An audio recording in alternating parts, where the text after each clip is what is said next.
When the pearl necklace from Emily in Paris went viral, the comment section exploded. Half said, "This is true elegance," while the other half argued, "Symmetrical jewelry is so boring."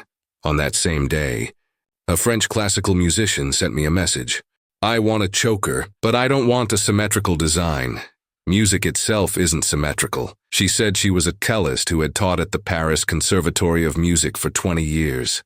Before her mother passed away, she left her a box of pearls, big and small, some even strung on thin chains. Her mother had also played the cello in her lifetime, but never wore the pearls, explaining, "Jewelry makes noise while playing. It distracts from the music." Now she wanted to turn these pearls into something wearable with one request: no symmetrical choker. Bach's music was never symmetrical, yet every note was in the right place. I began to understand her words. Music isn't identical on the left and right. It has rises and falls, echoes and dialogue. I decided to make a silver choker, but with a design that broke traditional symmetry, not a perfect circle, but curved lines with angles and turns. I made the choker's main body from 925 sterling silver, polishing it until it shone like a mirror. The key was the shape. I let the left and right sides follow different paths. The left curve was softer and rounder, like the steady melodic lines of the bass range. The right curve was sharper, with subtle twists like the leaping notes in the treble range. They were asymmetrical, yet in conversation, like the different voices of hands playing the cello. At the front of the choker, I arranged the pearls symmetrically, hanging them on thin silver chains, with the same number and matching sizes on both sides. Though the pearls were symmetrical, the choker's asymmetrical shape gave the whole piece a dynamic balance, not a static perfection, but a flowing harmony. I intentionally made the silver chain slightly different in length.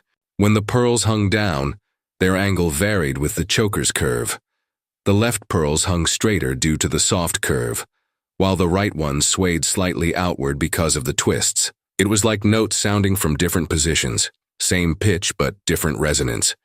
When finished, I took photos of the choker and sent them to her.